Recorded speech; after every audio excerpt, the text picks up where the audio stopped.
Coach, I guess just talk about the importance of going on the road and trying to get the confidence back to this team.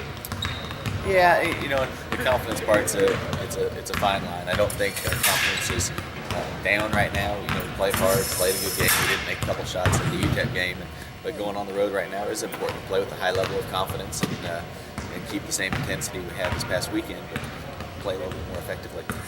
You're off to a 1-2 start like you are, and you've lost 2 close games. Do you worry about the team's psyche and everything, about the ability to close games out? Yeah, I worry about everything. We've actually closed. It wasn't overtime games or 1-point games. We've had some close games earlier in the year that we did close out really well. And realistically, those things probably balance out in the end. But we will coach it as hard as we possibly can and learn late game situations and try and do things the best we possibly can. At the end of the day, hopefully make one more play than the other team, which didn't happen on Saturday. What happened to Haase? Haase had a broken nose, and it's straight again now, and working on getting a mask for him. And it's one of those things that hopefully he's able to play, but it's also something that psychologically you have to be able to play through. And having a mask on your face isn't always the most fun, but he's going to work through it. Have you seen him with his mask yet? No, it's still getting made up for him. I got you. So you expect him to play Thursday?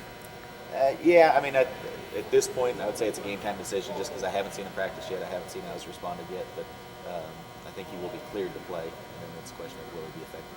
You see guards play with those things, but big men get hit in the face just about every game. So it's good for him.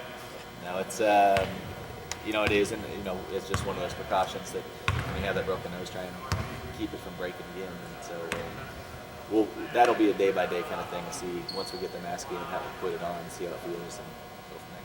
When did that happen, Coach? Yesterday at practice. Have you ever played with one of those on? I have not. No? I have not. What do you think are the challenges of playing with that and adjusting to it? Yeah, I think as much as anything, it's just the feeling of something on your face, and I don't think it changed anything. Doesn't make you heavier. You're able to see. You're able to hopefully breathe well. I think that's the biggest question. But that's more not because of the mask. That'd be more because of just the broken nose. But it's just one of those things you get used to, and hopefully you get used to it quickly. When you play a team with the size like UTEP had, how much of a struggle is that for you guys from a matchup standpoint? It's a real struggle. Most of the times this year we've been the bigger team. We've talked about we have to guard the smaller guys. In that game, it was one of the things we were trying to guard their size and guard their length, and so it is an adjustment. I thought we did a pretty good job of battling them inside and did a decent job on the rebounding front. They make it difficult to score inside. Their length, I didn't think, was necessarily the reason we didn't shoot well from the perimeter. We just didn't shoot well from the perimeter and got some open looks. How's Jordan Swing doing? He's good. He comes every day with a great attitude. He's been working on his game every day, and whether it's a team concept or individually trying to get better. But I really believe that he's the kind of kid that he's been playing well in a lot of ways. Defensively, he's doing some nice things. His assist and turnover ratio has been great. We do need to make a few more shots as we move forward, but fully expect that to happen. And everything's good with his hip pointer? Yeah, in terms of the hip pointer, I think every day it's gotten better and better. And he should be 100% for the game on Thursday.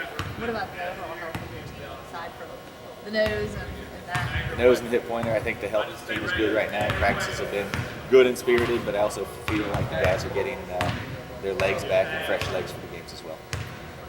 It's North Texas. What do you know about those guys? Yeah, they've played some very good games. They're 1-3 in conference right now, but they have some D1 transfers and a lot of athleticism. They have a lot of guys, kind of the 2 through 4 spots that are long and lean, athletic, and can score in a variety of ways, and a lot of subs in those positions. And so it's one of those things. The biggest thing is maintaining our composure on the road, road environment, and then being disciplined offensively to get the shots we want, and being tough enough to make them.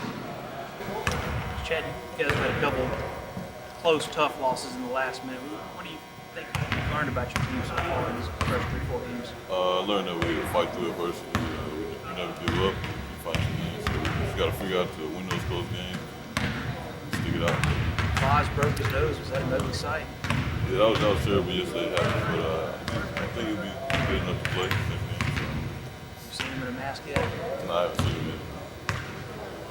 Chad, you won close games this year. I mean, North Carolina's an example, but I guess the more close games you lose back to back, how can that affect the team's confidence and psyche? It can make our confidence go down, but we got to stay together as a team and just keep on persevering and keep on staying together because both of those games, it was heartbreakers. There was good teams to play against, so you got to stay together and keep on playing. What are the challenges that come with playing teams on the road, especially a conference team? The crowd, the arenas get crazy. Sometimes calls, you look at the calls, they don't go your way, so the team getting cheated kind of, but that's what you want to see, really. I guess the importance of finishing off, what have you learned about your team that, maybe what are some of the pinpoints, some of the key changes that need to happen in order for you to finish off team and not run into these close games at the end like that? Limit our free throws and keep up the defense consistent the whole game, to the whole 40 minutes, or how long the game is. We just got to sustain our energy for the whole game. And how important is it for you guys to get back on track on these next 2 road games you guys have to get back in conference play? It's very important because a lot of teams they win the conference games. Teams that people didn't think that they was going to win games in the conference, they're winning. So these games are very important. We got to win. We got to come out and win.